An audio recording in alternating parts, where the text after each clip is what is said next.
अशोक चव्हाण आहे असं मी म्हणणं चुकीचं ठरणार, बरोबर आहे की नाही? आणि मग 3 इंजिनने डब्बे खेचले तर आपली गाडी पुढे जाईल की नाही, असा विषय आहे. आणि म्हणून आपल्याला उगाच कोण काहीतरी बोलतंय, काहीतरी सांगतंय, हे आपल्याला नुसतं फसवण्याचं काम आहे. तुम्ही विचारा तुमचा विकासाचा एजेंडा काय, तुम्ही काय करणार आहात याच्यावर तुम्ही लक्ष दिलं पाहिजे मित्र हो. कोणाच्या भूलथापा, लोकांना शिवाय शाप देणं हा काही एजेंडा होऊ शकत नाही. लोकांना उमेदवार मिळाले नाहीत आणि म्हणून शेवटी उमेदवारी मागे घेतल्यानंतर उत्तरमध्ये आघाडी नाही आणि दक्षिणमध्ये आघाडी, असं घडतं. एक पक्षाचे 2 विषय, उत्तरमध्ये आघाडी, दक्षिणमध्ये आघाडी नाही, दक्षिणमध्ये आघाडी, उत्तरमध्ये आघाडी नाही, अशा स्वरूपाची गमतीदार परिस्थिती आज या विरोधी पक्षाची झालेली आहे. आणि त्यामुळे मला एवढं सांगायचं आहे, हे सगळं कशा करता? उमेदवार मिळत नाहीत, माणसं मिळत नाहीत आणि तुम्ही आम्हाला तत्वज्ञान सांगता. आता जालन्याच्या जनतेने ठरवायचं आहे की आता हे कसं काय आपल्याला चालवायचं पुढचं काम. मला एवढंच तुम्हाला सांगायचं आहे की नांदेड हे फक्त माझं घर नाही, नांदेड जिल्हा माझ्यासाठी फक्त मतदारसंघच नाही, नांदेड ही माझी आस्था आहे, माझी अस्मिता आहे आणि माझा अभिमान आहे. मित्रहो, मला मुद्दाम या ठिकाणी सांगायचा. मित्रहो, आपण एखाद्या लाटेत सुरू झालेलं आमचं राजकारण नाही आहे. हे राजकारण म्हणजे समाजकारण आहे. शंकरराव चव्हाण साहेबांनी 1952 मध्ये या शहराचे पहिले नगराध्यक्ष शंकरराव चव्हाण साहेब होते. तेव्हापासून म्हणजे 73 वर्ष झाली या गोष्टीला. शंकरराव चव्हाण साहेब पहिले नगराध्यक्ष होते नांदेडचे. 73 वर्ष झाले या लोकसेवेला आणि विकासाचं परंपरा आम्ही आजही ती कायम ठेवलेली आहे. आजही आमचं सर्व कुटुंब नांदेडच्या सेवेमध्ये कार्यरत आहे, हे सांगायला मला अभिमान आहे. मित्र, मला मुद्दाम सांगितलं पाहिजे.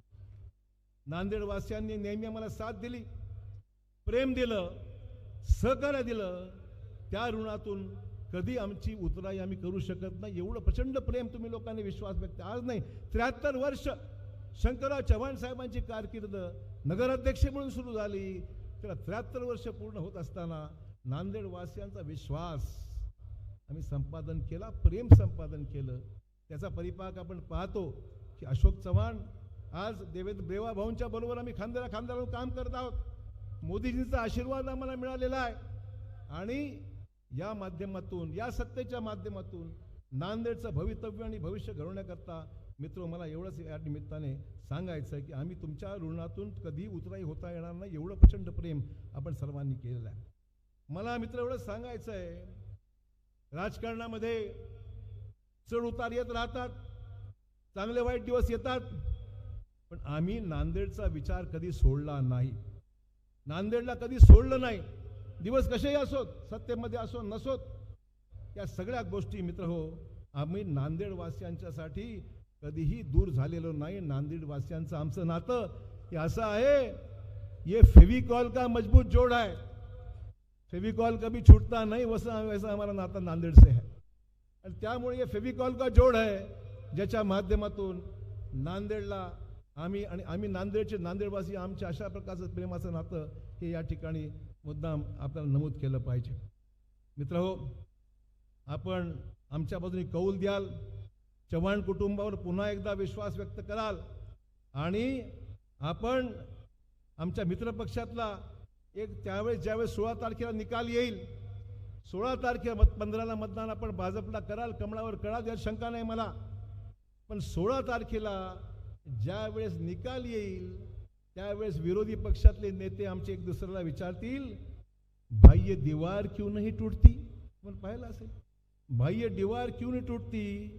मैं बताऊंगा, ये दीवार हमारी इतनी मजबूत है कि नांदेड़ के विकास में जो अड़ेगा, बीच में आएगा, उसको उखाड़ने की ताकत इस हमारे सीमेंट में है, भाजपा के सीमेंट में है. आणि म्हणून मला एवढंच सांगायचं आहे कि हमारा आपसे प्रेम अटूट है. विकास खेचून आणणं सोपं नाही, विकास खेचून आणणं सोपं नाही, पण गेल्या 30-40 वर्षाच्या अथक प्रयत्नातून नांदेडच्या विकासाला कधी खीळ पडली नाही, नांदेडचा विकास कधी मागे पडला नाही. नांदेडच्या विकासाला मजबूत करण्याचं काम आम्ही कुटुंबियांनीच आणि नांदेडच्या जनतेच्या ताकदीने आम्ही केलेलं आहे, मला मुद्दाम सांगितलं पाहिजे. मित्रहो, आज आपल्यासमोर अनेक प्रश्न आहे, हे प्रश्न मार्गी लावायचे आहेत. आपल्याला महत्त्वाचे विषय घेण्याकरता देवाभाऊंची मदत आपल्याला घ्यायची आहे. मला मुख्यमंत्र्यांच्या समोर काही प्रश्न मांडायचे, पण त्यांच्याशी बोलून आल्यानंतर पण मला एवढंच सांगायचं आहे की आज नांदेडला विकासाची भूक मोठी आहे. आम्हाला नांदेडला एज्युकेशन हब करायचं आहे, शैक्षणिक हब करायचं आहे आणि मेडिकल हब आणि शैक्षणिक हब मिळून नांदेडला पुढच्या पिढीचा पाया मजबूत करायचा आहे. शिक्षणाची उत्तम सोय, इंजिनिअरिंग कॉलेज, मेडिकल कॉलेज, सर्व विद्यापीठ सर्व आहे. एक एज्युकेशनल हब आणि मेडिकल हब नांदेडला आम्हाला अधिक ताकदीने उभा करायचा आहे. त्याचबरोबर रस्ते, रेल्वे, हवाई सेवेच्या पायाभूत सुविधांसाठी हा जो विस्तार झालेला आहे त्याला देशाच्या नकाशावर एक प्रमुख केंद्र म्हणून नांदेडला आम्हाला ताकदीने उभं करायचं आहे. आता झाले, सुविधा झाल्या, रेल्वे झाल्या, विमानसेवा झाली, रस्ते हायवे झाले गडकरी साहेबांच्या प्रयत्नातून. एक आता हब म्हणून नांदेडला आगामी काळात विकसित करायचं आहे. आणि सगळ्यात महत्त्वाची बाब, आमच्या तरुणांसाठी MIDCचा विस्तार करायचा आहे आणि विस्तार करून दावोसमधलं इन्व्हेस्टमेंटचा काही भाग नांदेडला यावा, गुंतवणूक यावी आणि गुंतवणुकीच्या माध्यमातून आमच्या तरुणांच्या हाताला काम मिळालं पाहिजे, ही आमची भावना आणि भूमिका राहणार आहे. हे मला मुद्दाम या ठिकाणी नमूद करायचं आहे. त्यामुळे हे विषय महत्त्वाचे आहेत. शहर वाढलं, वाहतुकीचे प्रश्न निर्माण झाले, ट्रॅफिक आहे, मान्य आहे. ती ट्रॅफिकची सोयी सुविधा आम्हाला पूर्ण करायची आहे. त्याच्यामध्ये बदल घडवून लोकांना अडचण होणार नाही या दृष्टीने पर्यायी मार्ग, रस्ते आणि ते गोष्टी करण्याच्या बाबतीत आम्ही प्रयत्नशील आहोत. नांदेड बिदर मार्ग, नांदेड लातूर मार्ग हे आमच्या सरकारने, देवाभाऊंनी 50% हिस्सा राज्य शासनात द्यायचं मान्य केलं आहे. त्याची पूर्तता आमच्या नांदेड बिदरला कर्नाटक सरकारने त्याला मदत केली नाही अजून. पण मला एवढं सांगायचं आहे, दोन्ही मार्ग केंद्र सरकारकडून मंजूर आणण्याकरता आम्ही देवाभाऊंची मदत करणार आहोत. आणि या शहरामध्ये ज्या अटल बिहारी वाजपेयींचा आपण जन्मशताब्दी साजरी करत आहोत, त्यांचा एक भव्य पुतळा नांदेडमध्ये 100% उभारला जाईल, हे मला या ठिकाणी मुद्दाम सांगितलं पाहिजे. नानाजी देशमुखांचा पुतळा आणि स्वातंत्र्यवीर सावरकरांचाही पुतळा नांदेडमध्ये उभा करण्याचा आमचा मानस आहे, हे मला मुद्दाम या ठिकाणी नमूद केलं पाहिजे. नांदेड हे शक्ती केंद्र आहे. या महापुरुषांच्या पुतळ्यातून आम्हाला अधिक ऊर्जा मिळावी, दिशा अधिक मजबूत व्हावी, एका विचाराने पुढे जाता यावं, याकडे सर्व करायचं आहे. नांदेडचं पोलीस आयुक्तालयाचा विषय आहे. सिडको भागातील घराच्या हस्तांतरणाचा प्रश्न आहे नांदेड महापालिकेवर. म्हणून हे करण्याकरता भाजपाचा आपला झेंडा या महापालिकेवर आपल्याला फडकवायचा आहे. फडकवणार की नाही? हात वर करा. फडकवणार की नाही? आपल्या सर्वांवर जबाबदारी आहे की 15 तारखेला हे सगळे विषय जर मार्गी लावायचे असेल मित्र हो, सबका साथ, सबका विकास और सबका विश्वास, या तिन्ही गोष्टी एकत्र आणण्याकरता मित्र हो आपल्याला ताकदीने उतरावं लागेल. ही नगरपालिका अशी निवडणूक आहे की 100-200 मतं सुद्धा इकडे तिकडे झाली तर गडबड होऊ शकते. आणि म्हणून मला तुम्हाला मागणी एवढीच करायचं आहे, ताकदीने उतरा, एकजुटीने उतरा, मजबूतीने उतरा. भाजपला ताकद दिली. आज आमचे कोंडलवाडीचे नगराध्यक्ष ताई या ठिकाणी उभे आहेत, या ठिकाणी बसलेले आहेत. कोंडलवाडीचे नगराध्यक्ष भाजपचे झाले. जोरदार टाळ्यांनी कोंडलवाडीच्या अध्यक्षाचं स्वागत करा. आमचे भोकरचे नगराध्यक्ष दंडवे या ठिकाणी आलेले आहेत, त्याचं स्वागत, भाजपचे अध्यक्ष आहेत त्यांचं स्वागत या ठिकाणी करा. आणि त्याचबरोबर आमचे मुदखेडच्या नगराध्यक्षा आमच्या ताई या ठिकाणी आलेल्या आहेत, आमच्या गदमताई, त्यांचंही स्वागत आपण या ठिकाणी करा. आमचे तिन्ही नगर अध्यक्ष भाजपच्या कमळावर निवडून आलेले 3 नगराध्यक्ष या ठिकाणी आलेले आहेत.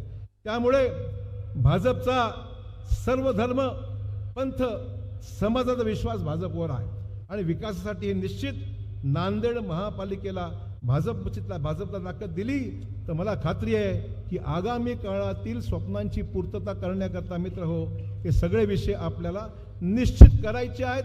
करायचे म्हणजे करायचे, हा निर्धार आहे आमचा, आमचं वचन आहे. पण हे वचन केव्हा पूर्ण होईल? ज्या वेळेस तुम्ही आम्हाला मनापासून साथ द्याल. मी आभारी आहे, माझ्या 521 लोकांनी अर्ज केले होते महानगरपालिकेत. 521 मी 81 लोकांना आम्ही उमेदवारी देण्याचा आमचा प्रयत्न राहिला. काही वॉर्डामध्ये प्रश्न निर्माण झाले, मान्य मला. अन्य आमच्या सर्व सहकारी आमचे मित्र आहेत, आमच्या भगिनी आहेत, ज्यांना तिकीट मिळू शकलं नाही, त्यांचेही मी लाख लाख धन्यवाद या ठिकाणी व्यक्त करतो की त्यांची साथ आम्हाला चांगल्या पद्धतीने आजही मिळत आहे. आणि म्हणून भारतीय जनता पक्ष नांदेडमध्ये मजबूतीने उभा करायचा आहे आपल्याला. नगरपालिका झाली, महानगरपालिका 100% आपली येणार. आगामी जिल्हा परिषद पंचायत समितीच्या निवडणुका सुद्धा जेव्हा केव्हा आपल्या जिल्ह्यात होतील त्यावेळेस आपल्याला ही पुढची जबाबदारी स्वीकारायची. आणि म्हणून मला फक्त एवढंच म्हणायचं आहे मित्र, आपण सर्वजण ताकदीने आपल्याला या सगळ्या कामाकरता आपल्याला पुढे जायचंय निर्धार आपण व्यक्त केला. मित्रहो, हा आपला जाहीरनामा आहे. हा जाहीरनामा लोकांसमोर आम्ही सादर केलेला आहे. नांदेडचे पुढच्या 5 वर्षाची स्वप्न आहेत त्या स्वप्नांची पूर्तता आपल्याला 100% करायची. पण मग हे करायसाठी काय पाहिजे? बहुमत पाहिजे. आणि बहुमत द्याल तुमच्या हातामध्ये आहे. तुम्हाला काय करायचंय? फक्त बटनच दाबायचं. अजून काय करायचंय? मी जे बोललेला एक शब्द आपण आठवा. यातला एकही शब्द जर खोटा असेल ना, मी राजकारण सोडून देईन. आतापर्यंत केलंय आणि पुढे करण्याकरता आमचा जो शब्द तुम्हाला आम्ही दिलेला आहे त्याची पूर्तता करण्याचं काम या ठिकाणी 100% केल्याशिवाय आम्ही राहणार नाही, हे मला या ठिकाणी मुद्दाम नमूद करायचं आहे. मित्र, आज हा प्रचंड जनसमुदाय, नांदेडवासी प्रचंड मोठ्या संख्येने या ठिकाणी आलेले आहेत. तरोड्यापासून ते सिडको हडकोपर्यंतचा हा सगळा जनसमुदाय या ठिकाणी आलेला आहे.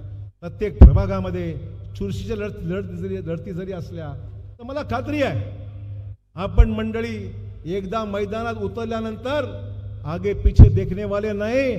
हमारी निशानी जो है कमल, कमल और कमल, याच्याशिवाय दुसरा आपण काही होऊ देणार नाही, ही मनापासून मला खात्री आहे. आणि म्हणून दुसरा विचार करून अनेक लोक येतील, उमेदवार नाहीत, कोणी पाठिंबा दिला, कोणी काय केलं, उमेदवार भेटले नाहीत. युती कसली युती?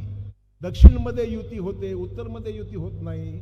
आणि मग माणसाची पळवापळवी केली जाते. मित्र, काय चाललंय काय? आणि मग अशा नेतृत्व ज्यांच्याकडे माणसं नाहीत, एकमेकाची ओळखण होत आहे, नेतृत्व देऊ शकत नाही, विजन नाही, करायची ताकद नाही, आपल्याला स्वप्नाची पूर्तता नाही, पण नियोजन नाही, काय होणार नांदेड? त्यांच्या भरोश्यावर नांदेड चालणार आहे? तुमचं भवितव्य तुम्ही अशा लोकांच्या हाती देणार आहात का जे नियोजन शून्य आहे, करायची तयार, कधी काही काम केलेलं नाही, फक्त आता भाषणं फक्त ऐका, शिव्या आणि शिव्या, याच्यापेक्षा दुसरा अजेंडा यांच्याकडे नाही.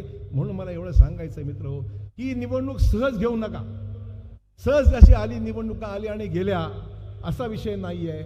आगामी काळामध्ये तुम्हाला 5 वर्ष हातात राहिली पाहिजेत. तुम्ही म्हणता साहेब या ठिकाणी हा रस्ता झाला नाही, हे नाली झाले नाही, अमुक झालं नाही, तमुक झालं नाही. मला एवढं सांगायचं मित्र, देवाभाऊंनी निर्णय घेतला की मोठ्या शहरानंतर जे आमचे पुढची शहरं जे आहेत, ज्याला पोटेन्शियल आहे, उदाहरणार्थ संभाजीनगर नंतर नांदेड आहे, लातूर आहे, बीड आहे, जालना आहे, ही जी आमची आता मोठी शहर होऊ लागलेली आहेत, अशाही शहरांच्या पायाभूत सुविधेला पैसा केंद्र राज्य शासन म्हणून देणार आहे. तुम्हाला मागायची गरज पडणार नाही. आपले सर्व रस्ते, नाल्या, पाणी, अमुक तमुक जे आहेत ते तर रुटीनमध्ये होऊन जाईल. मोठा विचार करा आणि तो विचार जर आपण व्यवस्थित जर आपण केला तर मला खात्री आहे या ठिकाणी आपल्याला काही मागायची गरज पडणार नाही. या ठिकाणी आता देवाभाऊंचं मी प्रचंड टाळ्यामध्ये आपण स्वागत करावं. या ठिकाणी देवेंद्र फडणवीस जी आज नांदेडमध्ये आलेले आहेत, त्यांच्या मुखातून आपल्याला त्या सर्व गोष्टींची आपल्याला पूर्तता